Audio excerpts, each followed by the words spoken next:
आशा करता हूँ आप सब बहुत अच्छे होंगे। मेरा नाम है सिद्धांत अग्निहोत्री, स्टडी ग्लोस पे।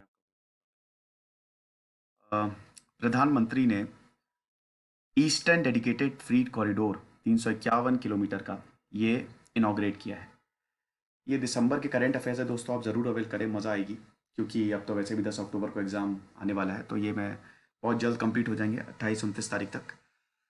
तो 351 किलोमीटर का ये ईस्टर्न डेडिकेटेड फ्रीट कॉरिडोर है और ये खुर्जा से भोजपुर उत्तर प्रदेश में चलेगा। ईडीएफसी जो है 1839 किलोमीटर का प्रोजेक्ट और लार्जेस्ट रेल इंफ्रास्ट्रक्चर है आज़ादी के बाद से। 2006 से इसको बनाया जा रहा है। ठीक है, तो अब हम बात करते हैं डेडिकेटेड फ्रीट कॉरिडोर की। क्या होता है भाई? देखो, डेडिकेटेड फ्री कॉरिडोर जो है, कंपनी एक्ट 1956 2006 में इसको बनाया गया। ये dedicated freight corridor corporation of India limited है। वैसे डेडिकेटेड फ्रीट कॉरिडोर, आपको बता दो कि जो रेलवे हमारा पैसा कमाता है वो दो तरीके से पैसा कमाता है। एक तो मालगाड़ियों से और एक आपके टिकट से। आपको जान के हैरानी होगी कि आपके टिकट से रेलवे इतना पैसा नहीं कमाता जितना वो मालगाड़ियों से कमाता है। ठीक है ना? बहुत सारी कंपनीज है भाई, माल ढुलाई और पूरा।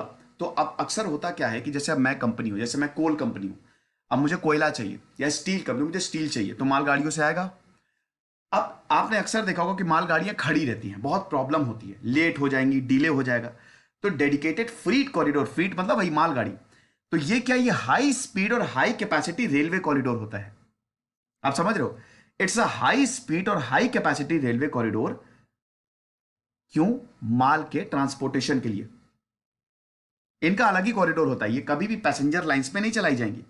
गुड्स और कमोडिटीज भाई, जब बोला है तभी गुड्स आए। तो इसमें बेसिकली इंफ्रास्ट्रक्चर बनाया जाता है, टेक्नोलॉजीज लगाई जाती हैं।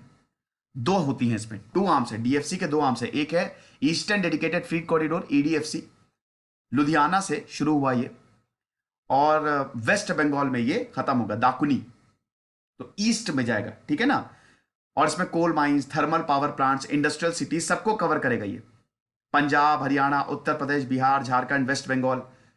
वर्ल्ड बैंक जो है इसको फंड कर रहा है। 351 किलोमीटर का जो न्यू भाऊपुर और न्यू खुर्जा सेक्शन है वो इसी के ही अंदर आता है। और 25 किलोमीटर प्रति घंटे से 75 किलोमीटर प्रति घंटे तक ट्रेन चलेगी। समझे आप? दूसरा कौन सा समझ गए? वेस्टर्न डेडिकेटेड फ्रीट कॉरिडोर, ये 1500 किलोमीटर का है।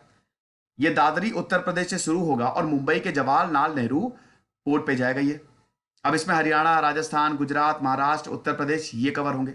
इसको जापान की इंटरनेशनल कोऑपरेशन एजेंसी जो है वो फंड कर रही है। तो अब अगर आप समझिए कि दादरी और खुर्जा, ईस्ट और वेस्ट कॉरिडोर को भी लिंक किया जा रहा है।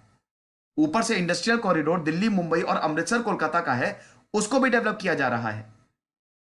तो बहुत इंपॉर्टेंट है भाई ये। और ये कौन करता है? Dedicated freight corridor corporation of India limited. समझिए आप? तो आप देखिए सिग्निफिकेंस क्या है। आप देखिए, फ्रीट जो है, भारत जो रेवेन्यू आता है ना वो 67% है। लेकिन वही है ना कि रेलवे लाइंस इतनी ज्यादा कंजेशन है कि भाई आप पैसेंजर ट्रेन यहां पे लेट होती हैं, आप मालगाड़ी की तो बात ही छोड़ दीजिए। तो इसमें ज्यादा कैपेसिटी आएगी। इंडियन रेलवे जो है, जो ज्यादा चीजों को, ज्यादा गुड्स को जो है वो एक जगह से दूसरी जगह ले जाएगा। अभी जो एग्जिस्टिंग ट्रंक रूट्स हैं, हावड़ा दिल्ली, ईस्टर्न कॉरिडोर में मुंबई दिल्ली, आप दे आर हाईली सेचुरेटेड। ठीक है ना? और इनकी बहुत जो यूटिलाइजेशन कैपेसिटी है वो काफी वेरी करती है।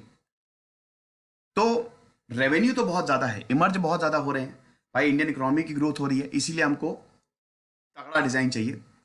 ये जो बर्डन इतना बढ़ता जा रहा है, इसको कम करने के लिए हमको एक अलग सा ही इंफ्रास्ट्रक्चर चाहिए जो कि कॉस्ट इफेक्टिव हो। तो इसीलिए डेडिकेटेड फ्रीट कॉरिडोर का along eastern and western routes, क्योंकि यहाँ पे कंजेशन बहुत ज्यादा होता है। फिर इसके बाद डी कंजेशन, अगेन 70% जो फ्री ट्रेन हैं वो फ्रीट कॉरिडोर्स पे शिफ्ट हो जाएंगी, 70%। और बाकी अब देखिए, इस पे हो गया है ना, मालगाड़ी अलग, क्योंकि अभी तो पैसेंजर और मालगाड़ी एक ही पे चल रही है। ठीक है? अब इसमें होगा क्या कि जब अलग से शिफ्ट होंगी तो बहुत बढ़िया है। इसमें जो पैसेंजर ट्रेन है वो भी तेजी से दौड़ेंगी, है कि नहीं? देन बिजनेस जनरेशन तो हो गई। डीएफसी जो है वो हेवियर लोड्स के लिए ही बने हैं, जो ट्रैक्स हैं डीएफसी के, ये चीज है। और पंचुअलिटी, नए सेक्शन का मतलब ये है ज्यादा पैसेंजर्स कैन बी पम्प्ड, तो ये चीज़ है। तो बेनिफिट सबसे पहले तो लॉजिस्टिक कॉस्ट को रिड्यूस किया जा सकेगा, एनर्जी एफिशिएंसी, गुड्स का मूवमेंट बहुत बढ़िया, environmental friendly, ease of doing business improve होगा और ज़्यादा एम्प्लॉयमेंट जो है वो आएगा, ये चीज़ है। तो अब DFCCIL जो ये कंपनी, ये आप ये देख सकते हैं, ये जो सेक्शन ओपन किया हुआ है, तो DFCCIL ये जो कंपनी मिनिस्ट्री ऑफ रेलवेज के अंदर आती है, ये लगभग 3,306 किलोमीटर का DFC बनाएगी और दिल्ली में इसका हेडक्वार्टर है। तो ये चीज़ है। अच्छा, ये मैं आपको बता ही चुका हूँ, तो इसमें तो कोई, ये देख सकते हैं प्रोजेक्ट मैप है, सैंक्शन प्रोजेक्ट आप देख सकते हैं, ये आपका वेस्टर्न DFC है और ये आपका ईस्टर्न DFC है। तो ये बन रहा है पूरा का पूरा, इसको कनेक्ट किया जाएगा, ये देख सकते हैं connecting link. Okay, future projects है पूरा। अब ये देख लीजिए कलर कोडिंग में है, ठीक है, ये सैंक्शन प्रोजेक्ट है, ये लाल में वेस्टर्न और ईस्टर्न, देन फ्यूचर प्रोजेक्ट्स आप देख सकते हैं।